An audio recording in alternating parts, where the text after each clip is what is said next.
So we're on the Sunday members call, and we're talking about how do we deal with pain? How do we go through pain? And really what's the purpose of it, as well as passing through it, but finding the value and the reason for this. And this is interesting because we hear a lot of cliche stuff about pain. We hear a lot of things like you need to go through pain so you can get to the good thing or the riches or the great thing and all that sort of stuff.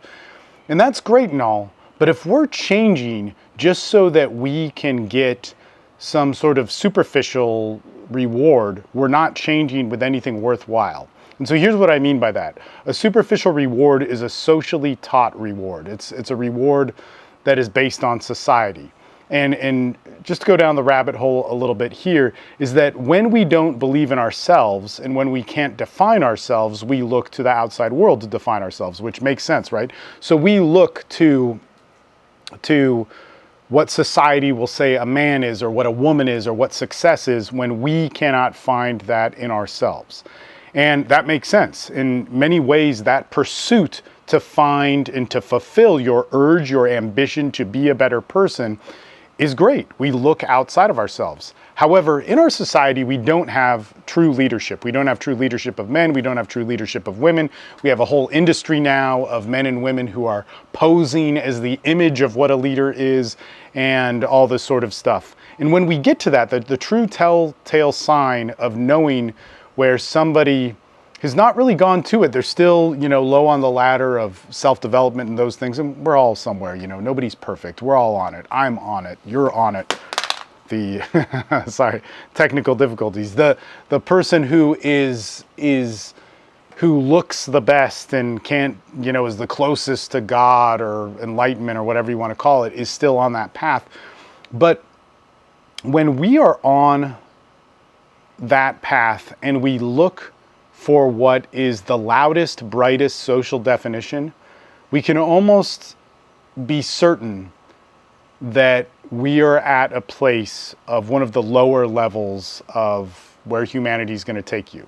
And what that means is if I'm looking at my definition of being a successful man as being happy all the time, as making money, as whatever society says is a successful man, that means I'm on a road that if I fulfill those things, I will not be happy. This is really important. It's not cool.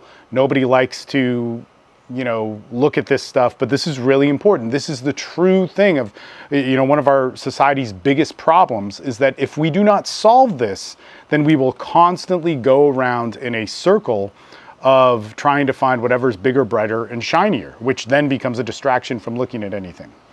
The distinguishing factor in this is who goes through pain, okay? So the question here in being asked by somebody who's in my groups is starting from that spot. There's also people within my groups that starting from other spots that are looking for the reframe or going like, oh man, we could go through pain and it's like, as long as we can come out as happy or we turn it into a good thing, all that sort of stuff. Now, if we go through the true direction of where pain is going to take us, if we really sit in it, if we let it shape us, if we let it change our minds and we find the goodness in it, it will 100% absolutely be a good thing. But we don't have to advertise it as that. We just know it as that. So the value of sitting through pain means it is a point where you're going to grow. We hear that as a cliche all the time, but as a point of where you're going to grow, you don't get to know where you're going to grow. You also don't get to decide. You must surrender to pain. You have to let pain take hold of you. But then we get this argument that if we let pain take hold of us, we're accepting being a failure. We're accepting that we can be less than, we're accepting that we could have nothing, we're accepting that things don't work and yada, yada, yada. This is not what we're saying, but it starts out with that. So that could be kind of confusing. So let's say we go through rejection. So the biggest pains of my life, hands down, and as I'm recording this, it's Father's Day, and I tell my kids this all the time. So I say one of the greatest pains in my life was when I found out I couldn't see my kids for at least 2 years, which turned out to be 5 years. It was terrible. It was a terrible pain. It was a terrible pain to sit in. When you have pain like that, I can tell you exactly what I did. I went under a bridge. I called everybody on my phone that I knew, and they didn't answer. And then I went and spoke up at a place called Central Texas Treatment Center, which is in Granger, a very far drive. So my friend eventually picked me up. After hours, he picked up the phone and my aunt picked up the phone. But at first, nobody did, and I sat in that pain. That pain is terrible. It hurts. It's blinding. It's unavoidable. It's terrible. And I've been in physical pain that, is really bad too, but that's different. And no one's not worse or better or whatever, but they're different. But it's unbearable, and you break with it. That's okay, because you're a man. You're a human being that was given the ability to feel. You're a human being that was given the ability to understand things. You were given the ability to have emotions, to communicate with people, and part of that is that you're going to be receptive to pain, and it's going to feel unbearable. And I went up and spoke, and I don't remember. There were people that were there that, I haven't seen them actually in a while, but they used to come up to me, this was 10 years ago. They used to come up to me and they'd be like, man, what happened with your kids? What happened with your kids? Man, Jesus, I remember when you spoke. I remember when you spoke that night. I don't remember any of it. But what's more important is what happened afterwards. How did I have that shape me? The shame of being called an abuser, the people that were my friends, like really good friends, business partners, and so on, people that, would have been a difference of making $100,000 or $200,000 that year, turned their backs on me, and were saying Steve Might is a monster, he's a terrible person. I had nothing to do because the person who was making the claims was telling everybody they could. It didn't matter so much what the courts thought. It mattered more about how loud she could be and so on and all that sort of stuff. This is a whole nother topic, but in that process, that's painful. And think about how painful that is. Think about submitting to that. So you submit to somebody lying about you who clearly has an agenda, and then people who it affects your livelihood, your career, your relationships with people, your image of how people see you, of how people, when they see you, they turn and walk the other way, that this happens all the time, and you have to sit with that. You have to sit as somebody who has the plague, or somebody who's seen as an abusive monster, which was the term that was used for me over and over again by many people. And the biggest pain with that really had to do with not seeing my kids.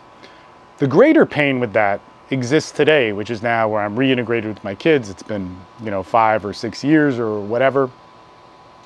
And to see how it has affected them and that pain. In all of this, if I were to deny that pain, if I were to say that it didn't happen, if I were to sweep it under the rug and just say, keep your chin up. And it's actually a difficult thing to talk about with my kids, although, we do talk about it at whatever times. And with all the parties involved, we talk about it. But to deny that it happened means that it can't change you. It means that you will forever be afraid of who you are. It means that you will be a slave to your entire pain. It means that your fear for that pain, or being in pain, or being in a bad mood, or having bad beliefs, means you will always be a slave to it, so that when more pain comes, when other things happen in your life, your answer then is to do what society says. Find the image of something and be it. Talk to people who can be yes men for you to talk you out of your pain. But here's where that pain, with my kids taught me, and hopefully them, and we'll see. And again, this is the tough road. This is like the tough road that one day I hope to share with them. But now, as teenagers, maybe they do care about it, maybe they don't. But as a human being, you are given disadvantages. And it doesn't matter. You have to find the good in it. I was given a disadvantage. I was given a disadvantage for many reasons. I was given a disadvantage because I was irresponsible. There was a lot I could have improved upon as a father, and I did, and I'm still doing it. And I was just telling somebody today, it's like, man, you can never be good enough. You can never be good enough. You have to always be improving. But here's the thing. I was blacklisted by a lot of people. I was, gossiped about, all that sort of crap. But my kids who I loved, even though I will admit I was not the best father, they were harmed, and harmed terribly. They were told that their father was a bad person, you couldn't trust them, that he beat them, he hated you, we're better off without him, he's dead to you, you have a new dad now, here's your new dad, call him that. All that sort of crap. And that's confusing for them. What do I do with that pain? What do I do? What's the only answer for that pain? If I sit in that pain, if I don't run from it, if I don't reframe it, if I don't constantly have yes men around me saying, oh, good job, Steve, you're great.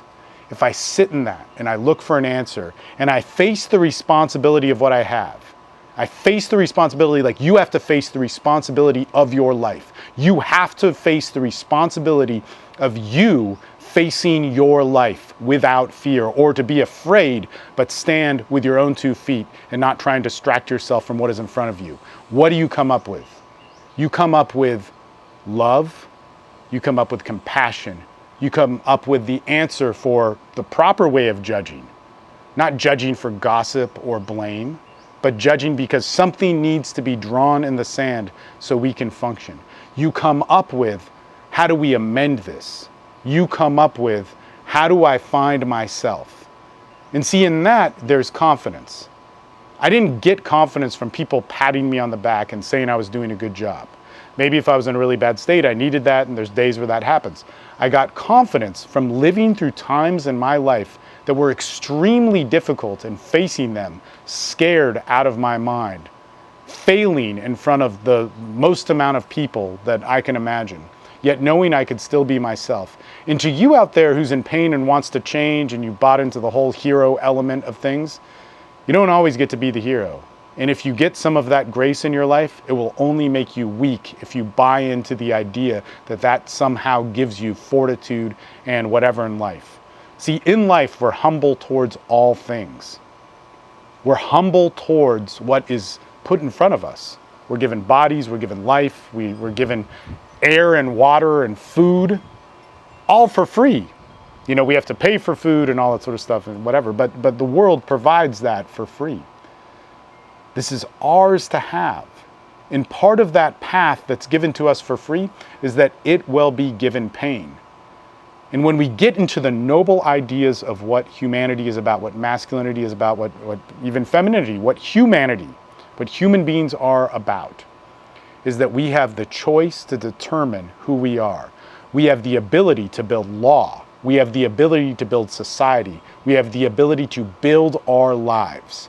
And you cannot run from yourself. How do you sit in pain? You sit in pain like we all do. You cry, you hurt, you beg, you think about whatever it is. You cope with it until you can get strong enough to stand on your own 2 feet, and then you start facing life with that. If it is a girl that is rejecting you and you can't ever do whatever, face it. Don't run from it. Because if you run from it, what are you? You're a mask. You're a person that wears a disguise to be something so you can get a result where you slowly cut yourself down, practicing actions of self-hate and not self-love. The only way you can get to that is through sitting through your pain, and it is a gift. I hate sitting through pain. Some of you guys who are in my groups have seen me go through intense amounts of pain. I'll sit in it. I'll kick, I'll scream, I'll react, I'll do stupid things.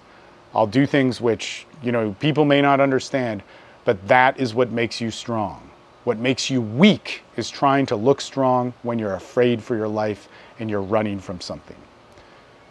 All right, hope that helps. We will get on to the next question on the Sunday call.